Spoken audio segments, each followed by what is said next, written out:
안녕하십니까. 3월 14일 오전 김경국TV 시작하겠습니다. 윤석열 대통령 탄핵 심판 선고가 다음 주로 넘어가게 되면서 각하 내지 기각 가능성은 더 높아지는 그런 상황입니다. 헌법재판소가 발표를 하지 못하고 있다는 것은 합의를 이뤄내지 못했기 때문이고, 이 경우 기각보다는 각하 가능성이 더 유력합니다. 윤석열 대통령이 석방되고 난 후 상황이 이같이 전개되면서 이재명이 지금 눈에 띄게 힘이 빠지고 있는 그런 모양새입니다. 탄핵안 기각에 대한 위기감이 급습하면서 소속 의원들이 단식과 삭발 그리고 가두 행진으로 탄핵 찬성의 기운을 끌어올리고는 있지만, 지도부 책임론이 거론되는 등 당내에서조차 지금 심상치 않은 분위기가 이어지고 있습니다. 특히 헌법재판소가 최재해 감사원장과 이창수 서울중앙지검장 등에 대한 탄핵안을 8대0 전원일치로 기각시키면서 민주당에는 위기감이 휘몰아치고 있습니다.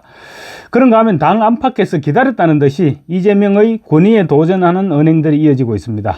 이재명은 탄핵 국면이 접어들면서 마치 대통령 자리를 따놓은 당상이라는 듯이 행동했고, 또 심지어 해외 언론에서조차 차기 권력으로 인정해주는 기사들이 잇따라 보도되기도 했습니다.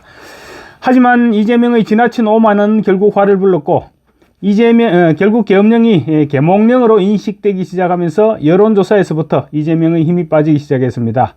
이재명의 첫 번째 시련은 역시 국민들로부터 출발했습니다. 이재명은 호불호가 워낙 뚜렷하죠. 그러다 보니까 극성 지지층이 있는 반면에 죽어도 이재명은 안 된다, 이런 극렬 반대층이 극성 지지층 이상으로 지금 존재하고 있습니다.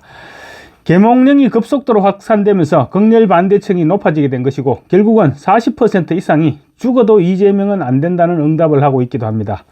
당내의 반발 기류는 이재명이 자초한 것입니다. 이재명은 지난 5일 좌빨 유튜버죠 매불쇼에 출연해서 지난 2023년 자신의 체포 동의안 처리 당시 비명계가 검찰과 내통해서 자기를 죽이려고 했다, 이렇게 폭로를 했습니다.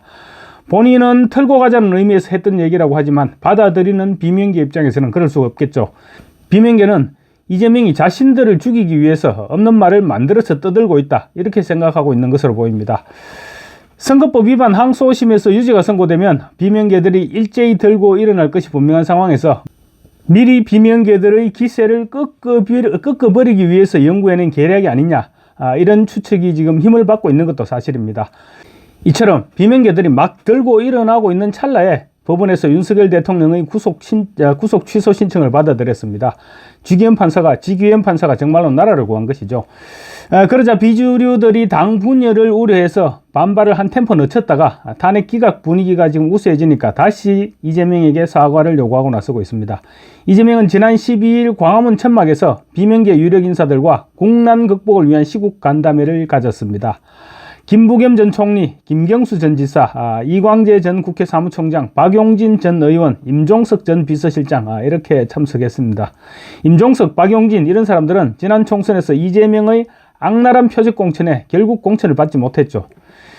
이 자리에서 결국 일부 참석자가 체포동의안은 당내 일부와 검찰이 짜고 했던 짓이라는 이재명의 검찰 내통설 발언에 대해서 공식 사과를 요구했다고 합니다. 이재명을 향해서 상황이 어느 정도 안정되면 조속한 시일 내에 공식적인 사과 표명이 필요하다, 이렇게 이재명을 압박했다는 것입니다.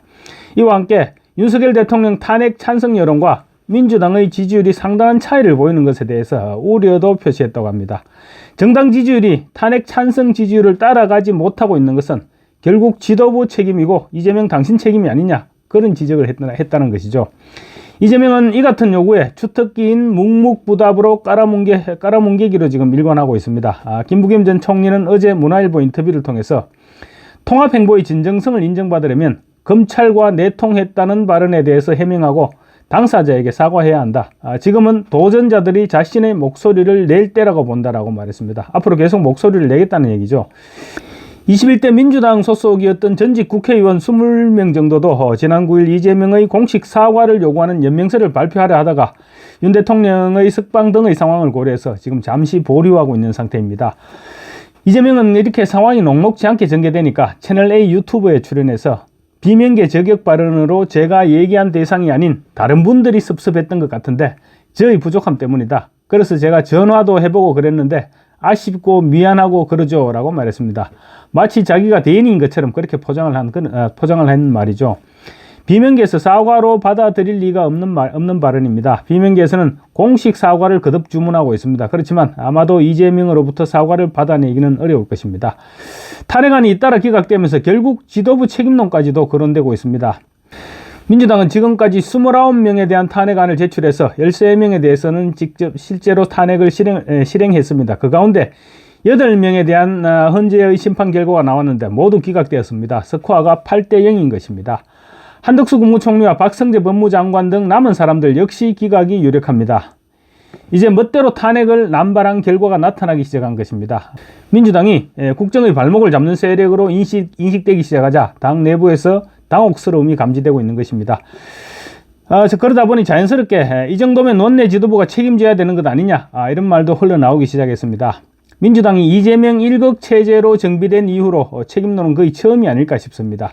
이재명은 일단은 무대응 전략으로 일관하고 있습니다. 그렇지만 당내 기류는 점차 심상찮아지고 있는데 3월 26일 이재명의 선거법 항소심 선고를 전후해서 분위기가 달아오르지 않을까 싶습니다.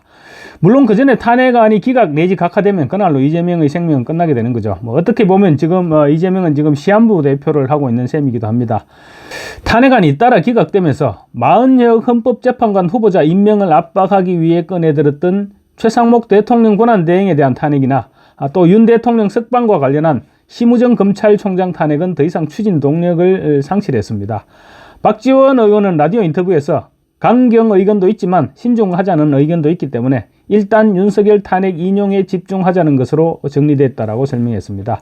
그 두 사람에 대한 탄핵은 포기했다는 얘기죠. 이재명도 채널A 유튜브 방송에서 우리도 아무 잘못이 없다고는 생각하지 않는다. 권력을 과하게 사용했다는 지적이 있을 수 있다고 말했습니다. 그러면서 헌법적 질서의 테두리 내에서 주어진 권한을 과하게 행사했다는 비난을 받을지언정 그 안을 벗어나지는 않았다고 주장했습니다. 사과를 하면 그게 이재명이 아니죠. 이재명의 사전에 사과라는 단어는 없습니다.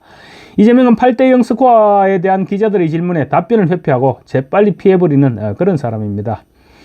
언론과 공무원 그리고 검찰의 기류도 달라지고 있습니다. 그야말로 일방적으로 이재명과 민주당의 편을 들었던 언론들이 이제 윤 대통령의 움직임에도 서서히 관심을 보이고 있습니다. 그리고 또 조선일보는 완전히 태세 전환을 한 것으로 보입니다. 공무원들 역시 대통령실 눈치를 보기 시작했습니다. 심지어 언론사 정보보고에는 공무원들이 업무보고를 준비 중이다, 이런 말까지 지금 나돌고 있습니다. 검찰도 총공세에 나섰죠. 복귀한 이창수 서울중앙지검장은 영장 쇼핑과 관련한 오동훈 공수처장과 또 민주당 돈봉투 의원 등에 대해서 신속하게 수사하겠다고 밝혔습니다. 이 지검장은 복귀하면서 수사팀과 잘 협의해서 모든 결정을 검사장인 제가 다 책임을 진다는 그러한 자세로 성실히 필요한 일을 할 것이라고 말했습니다. 밀어붙이겠다는 것이죠. 특히 이번 홍장원 메모와 곽종근 진술 등과 관련해서 중앙지검에서 수사에 착수하게 되면 박선원, 박범계, 부성찬, 김병주 이런 사람들에 대한 수사 역시 불가피해집니다. 이창수 지검장은 아마도 직무정지된 상황에서 꼼꼼하게 챙겨왔을 것입니다. 이재명의 당선 무효형 선고와 민주당 의원들에 대한 수사가 겹치게 되면 상황은 걷잡을 수 없이 악화될 수 있습니다. 검찰은 특히 이화영 전 경기도 평화부지사를 위정과 정치자금법 위반 등 5건의 혐의로 추가 기소했습니다. 위정이나 정치자금법 같은 경우 모두 이재명과 관련된 사안들입니다. 위정은 대북 송금 800만 달러와 관련된 것으로 이재명에게는 치명적인 부분이죠. 정치자금법 역시 이재명의 경기도지사 출마 및 당내 지난 대선 경선 후보 경선 당시에 상방울 김성태 전 회장으로부터 쪼개기 후원금으로 9,800만 원을 받아냈다는 혐의입니다. 그 정도 후원금을 받아내면서 이화영이 이재명에게 실적으로 보고하지 않았을 리가 없습니다. 이재명에게는 그야말로 치명적입니다. 이화영에게 또 발목이 잡히게 되는 그런 그림이 그려지는 부분이기도 합니다. 3월 26일 이재명이 선거법 항소심 재판에서 유죄를 선고받게 되면 상황이 어떻게 될지 지금 아무도 장담할 수 없게 되는 그런 상황으로 연결되고 있는 것입니다. 감사합니다.